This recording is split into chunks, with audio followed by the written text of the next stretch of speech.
నమస్తే. ఇన్నాళ్ళు నన్ను సపోర్ట్ చేస్తూ, ఎంకరేజ్ చేస్తూ మీ ప్రేమని నాకు అందిస్తున్న ప్రతి ఒక్కరికి కృతజ్ఞతలు. అలాగే ఈ వీడియో కూడా ఖచ్చితంగా మీకు ఉపయోగపడుతుంది. లైక్, షేర్ అండ్ సబ్స్క్రైబ్ చేసి మీ సపోర్ట్‌ని నాకు అందించండి. అలాగే ఈ వీడియో పట్ల మీకున్న అభిప్రాయాన్ని కామెంట్ సెక్షన్‌లో కామెంట్ చేసి తెలియజేయండి. ఇప్పుడు వీడియోని చూద్దాం. నమస్తే. Welcome to our channel. నేను పద్మిని. ప్రస్తుతం మనతో పాటు ప్రముఖ astrologer and life coach Sudha గారు మనతో పాటు ఉన్నారు. మాట్లాడదాం. సుధా గారు నమస్తే అండి. నమస్కారం పద్మిని. సుధా గారు, ఏడుపులు అనేవి కామన్, సర్వసాధారణంగా అందరూ ఫేస్ చేస్తున్నారు. జలసీస్ అంటాం అంతే కదా. జలసీ, ఏ జలసీ అయినా అవ్వచ్చు. తెలుగులో చక్కగా అచ్చ తెలుగు చెప్పాలంటే ఏడ్చి చావడం. అదే ఎదుటి వాళ్ళని చూసి మనకి లేదు అనుకోవడమేగా ఇంకా ఎవడు ఏది డిజర్వ్ చేస్తే అది వస్తుంది ఖచ్చితంగా. తప్పక వస్తుంది. సరే, అయితే ఈ ఏడుపులు సర్వసాధారణంగా వినేటువంటి మాట ఏంటి అంటే, మా చుట్టాల నుంచే ఏడుపులు ఉందండి. మేము ఇల్లు కట్టుకున్నాం, అయిపోయిందండి, ఏడ్చేస్తున్నారండి, ఇంట్లో గొడవలండి అని అంటారు. అవును. చక్కగా ఏదైనా ఉద్యోగం వచ్చింది, బంగారం కొనుక్కున్నారు, లేకపోతే పెళ్ళి అయ్యింది, ఉమ్. ఈ కామన్ అయిపోయింది. ఏమిటో చాలా ఏమిటి ఏడుపులు, ఈ ఏడుపుల నుంచి బయటపడాలి, తగలద్దు, ఏడితే ఏడిచారు కానీ ఆ ఏడుపులు మన దాకా రావద్దంటే రావద్దు. మనం ఒక రక్షణ కవచాన్ని ఎలా ఏర్పరచుకోవాలి? తప్పక లా ఆఫ్ అట్రాక్షన్ లో బోల్డ్ అని చేయొచ్చు ఇందులో. బస్ ఫస్ట్ ఏంటంటే లా ఆఫ్ అట్రాక్షన్ మనం చెప్పేది కూడా ఏంటంటే కంపారిజన్ వద్దు అంటాం. కంపారిజన్ లేకుండా మనం ఎప్పుడు పాజిటివ్ దారిలో వెళ్తే, అంటే పాజిటివ్ గా మాట్లాడుతూను వాళ్ళు సరే వాళ్ళు ఉన్నారు కదా, ఇప్పుడు వాళ్ళు ఏడుస్తున్నారని మనం ఏడవక్కర్లేదు కదా. అది నేను చెప్పేది. అంటే ఏంటంటే మనం కంపేర్ చేసుకోకర్లే వాళ్ళతోటి. జనరల్ గా కూడా మనం ఏంటంటే కంపేర్ చేయొద్దు అంటున్నాం. ఎందుకని ఇదంతా చెప్తున్నావు అంటే, ఒక డిజైర్ ఉంది, నీకు ఒక డిజైర్ ఉంది అనుకుందాం.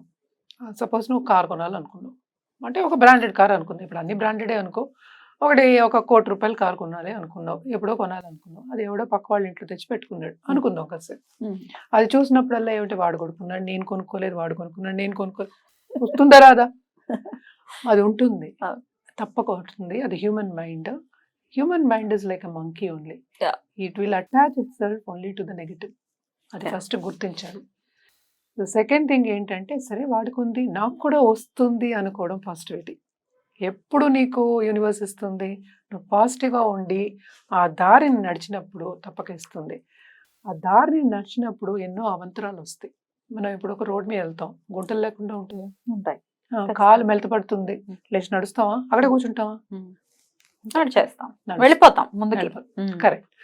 సో ఇవన్నీ ఏంటంటే మనం పాజిటివ్ గా ఉండాలి అని చెప్పడానికి. అలాగే ఎవరన్నా మన మీద ఏడ్చినప్పుడు, ఎక్కువ నెగటివిటీ మనకి ఇచ్చినప్పుడు, మనం ఎప్పుడు ఏం చెప్తామంటే ఒక స్టోన్స్ పెట్టుకోమంటాం, అంటే క్రిస్టల్స్ పెట్టుకోమంటాము. అండ్ ఆల్సో ఏదైనా ఇప్పుడు ఇంటికి వచ్చేప్పుడు గుమ్మం దగ్గర మనం గణేష్ని పెట్టుకోమంటాము, లేకపోతే ఒక స్తోత్రం చదువుకోమంటాం. ఇవన్నీ చేస్తాం. అలాగే లా ఆఫ్ అట్రాక్షన్ లో పాజిటివ్ గా ఉండమంటాం. క్రిస్టల్ అయితే ఏం చెప్తారు, ఏడుపులు తగలకుండా ఉండడానికి కోసం? అన్ని క్రిస్టల్స్ కలిపిన వస్తాయి మనకి, కట్లో వస్తాయి అనమాట. పింక్ క్రిస్టల్స్ వస్తాయి, నా దగ్గర కూడా ఉన్నాయి, బోల్ నిండా ఉంటాయి నా దగ్గర. ఎందుకని అవి చెప్తాము అంటే, ఇప్పుడు ఉప్పు కూడా మనం దిష్టి తీస్తాం. ఎందుకు దిష్టి తీస్తాము? ఉప్పుతో ఎందుకు దిష్టి తీస్తాం? ఫస్ట్ ఉప్పు అనేది ఏంటి, మనకి భూమి నుంచి వస్తుంది, అంటే everything is from earth. Earth అనే దానికి అన్ని సహించే ఒక ఓర్పు అనేది ఉంటుంది. అలాగే నెగటివిటీని అట్రాక్ట్ చేయడానికి. అలాగే కరెంట్ది కూడా మనం అక్కడే పెడతాం, అంతే కదా.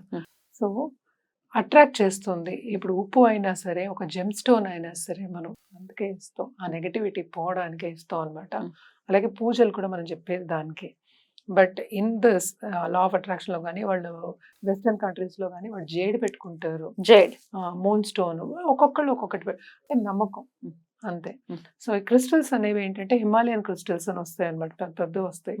సో ఒక బౌల్లో తీసుకొచ్చి అక్కడ పెట్టుకుని, అదేంటంటే మోస్ట్ ఇంపార్టెంట్, వాష్ చేస్తూ ఉండాలి, క్లెన్స్ చేసుకోవాలి, తప్పక క్లెన్స్ చేసి పెట్టుకుంటూ ఉండాలి. ఎన్ని రోజులకు ఒకసారేనా? It all depends. అంటే ఏంటి, యూజువల్ గా నేను 1 year ఒకసారి చేస్తాను. It all depends. ఎక్కువ మంది వచ్చారంటే ఒక 6 months, లేకపోతే 3 months. అది వాష్ చేయడం ఎంతసేపు, అదేం పాడేయ రాళ్ళు ఎంతసేపు పాడబోవి, ఎప్పుడు కావాలంటే అప్పుడు చేసుకోవచ్చు. బట్ జనరల్ గా చెప్పేది అది. అండ్ ప్లాంట్స్ కూడా కొన్ని మంచి ప్లాంట్స్ ఉంటాయి, అవి కూడా పెట్టుకోమని చెప్తాను. మనీ ప్లాంట్ కూడా అది వన్ ఆఫ్ ద థింగ్. దృష్టిని పోగొడుతుందా? కొంతవరకు మనకి మనీ ఎక్కువ రావాలి అని పెట్టుకుంటాం యూజువల్ గాను. దృష్టిని పోగొడుతుంది పూర్తిగా నేను చెప్పట్లా, బట్ అలాంటి ప్లాంట్స్ ఉంటాయి అనమాట. అవి ప్లాంట్ పెట్టుకోవడం కూడా మంచిది. అండ్ ఆల్సో ఏంటంటే మనం డైవర్ట్ అయిపోయి మనం నెగిటివ్ అవ్వకూడదు, అది మోస్ట్ ఇంపార్టెంట్. వాళ్ళు ఏడుస్తున్నారు కనుక నేను కూడా వాళ్ళ మీద పడి ఏడుస్తాను అంటే కరెక్ట్ కాదు. వాడి గాడిదైతే నువ్వు గాడిద అక్కర్లేదు కదా.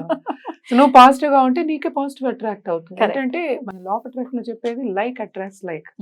సో పెంచుకోవడం కూడా మనం అందుకే కదా. ఇప్పుడు ఒక చెట్టుని పెంచుకున్నాం అంటే పెంచుతున్నాం. సో అన్ని గ్రో అవుతాయి అనడానికి అది నిదర్శనం అన్నమాట. సో ఎప్పటికైనా ఏడుపు పెడమప్పులు ఉంటే దిష్టి తీసుకోవడం ఒకటి, గుళ్ళకి వెళ్ళడం ఒకటి, ఇవన్నీ మనం మామూలుగా చెప్పుకునే ఒక విషయాలు. ఎక్కువ ఏంటంటే క్రిస్టల్స్, ఒక్కరికైతే ఒక చిన్న క్రిస్టల్ కూడా ఇచ్చాం అనమాట. ఒకే ఒక స్టోన్, ఆ స్టోన్ తోనే చాలా మటుకు, ఎందుకంటే నీ మైండ్ ని నువ్వు చేంజ్ చేస్తున్నావు. ఇవన్నీ మళ్ళీ యాంకరింగ్ టెక్నిక్స్. అంటే ఏంటి అది చూపించి మనం పాజిటివ్ దారికి వెళ్తున్నాం. సో ఇప్పుడు ఎవరైనా డార్క్నెస్ లో మనం ఒక కర్ర పట్టుకుని నడిచినట్టే అనుకో కాసేపు.